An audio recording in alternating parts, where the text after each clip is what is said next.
Minnesota 350 was birthed in 2010 during a global day of action called by 350.org. 350 is the level of carbon dioxide in the atmosphere that the scientists say we need to get back down to ASAP to preserve a stable climate. In the late 1800s, we started burning oil and gas and coal, and we've zoomed up from 280 to 411 in 150 years or so.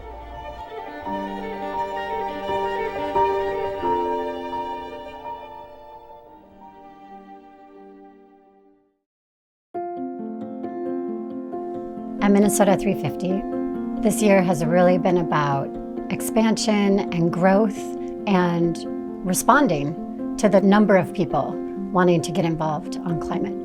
We have seen unprecedented waves of people calling for climate action, as well as showing up at our door to find a home and to find a way to get involved.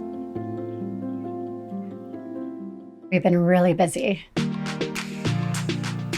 Minnesota 350 is working on a statewide organizing campaign to build the climate movement throughout the state. This project is really important at this moment, considering how much division there is, left and right, but also geographical division. So there's a group of volunteers who are going out and doing interviews and one-to-ones with community members throughout the state. Climate change affects everyone.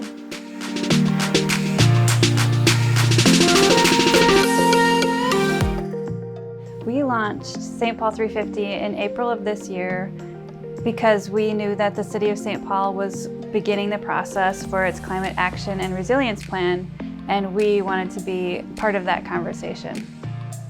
Our solutions for transitioning to clean energy leave people behind. The federal subsidies that are available to homeowners right now for solar panels on rooftops, they only apply to homeowners.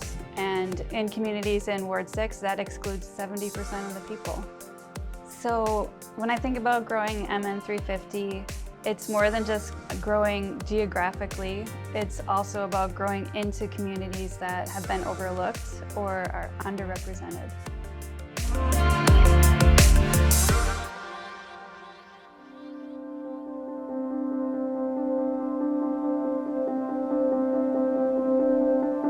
I am the lead organizer for the Bemidji 350 team. Our coalition RISE, which stands for Resilient Indigenous Sisters Engaging, developed, and our work is funded and supported by Minnesota 350. We have to attend our 1855 Treaty Authority meeting. We have to attend our Minnesota Chippewa Tribe meetings, our Tribal Executive Committee meetings, because what most people don't know is when Enbridge and PolyMet show up, they consult with 5 elected officials. We, the people, are the tribe, and we hold the sovereignty. And until PolyMet and Line 3, Enbridge come talking to us, they haven't talked to the people at all. Part of our work is educating people on the truth about the ugly history that we have with our Native American people here in America.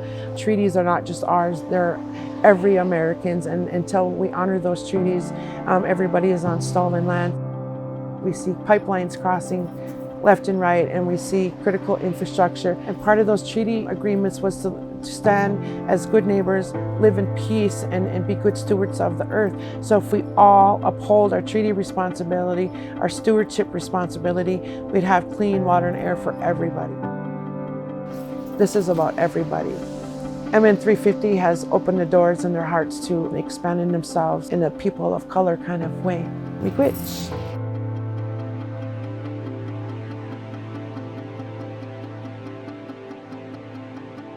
The Line 3 pipeline is a project that the Enbridge company has been trying to build in Minnesota for a long time.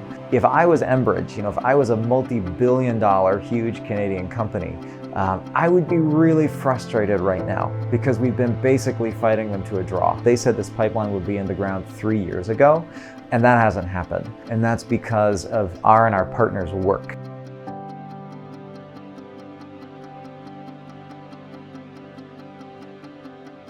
Aside from damage to the environment, there is often damage to communities when these construction workers and infrastructure projects come through. One of them that is extremely prevalent in the Indigenous communities is missing and murdered Indigenous women. There is a clear connection with assaulting the earth, who is our mother, and assaulting the women of frontline communities. Native American women are sought after when it comes to the sex trade. Last year we helped pass the Missing and Murdered Indigenous Women's Task Force Bill, which will allow the state to start collecting accurate data to help address this epidemic. This bill is meaningful to the movement because it helps center what we could traditionally consider intersectional issues with climate change. We wouldn't have passed the bill had it not been for allies. And I'm really looking forward to environmentalists getting more involved in the human side of this fight.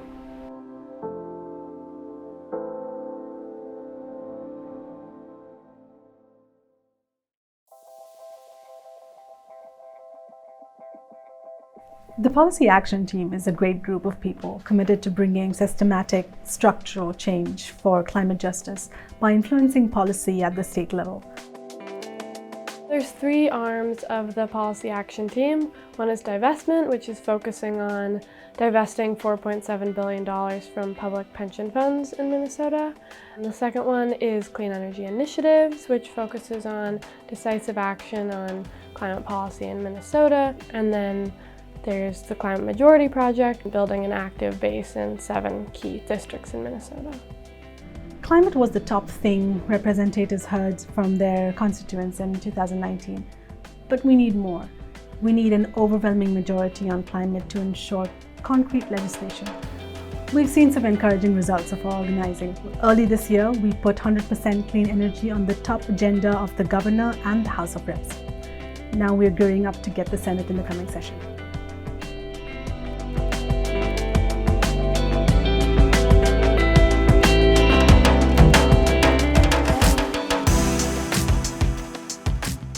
Here at MN350, one of the things we're working on is clean transportation, and that means everything from walking, biking, transit, electric transportation, electric school buses. All those kinds of things are part of the work we are doing. Transportation is the #1 source of greenhouse gas emissions in Minnesota. It also is the #1 cause of air pollution in our state. And we know that the air pollution impacts are distributed unequally throughout our state, with communities of color being impacted more. So when we switch to clean transit, we're going to see benefits for patients who have asthma, for children, sensitive populations in real time.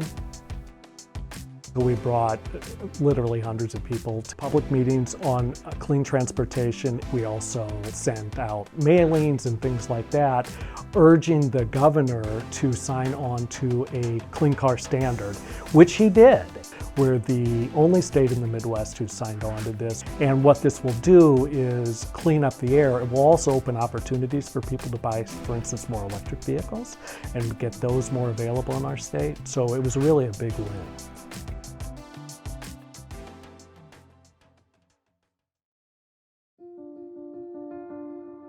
The reality of what's happening to the climate isn't matched by everyday actions of people. The world that my children are going into, I think, is really scary.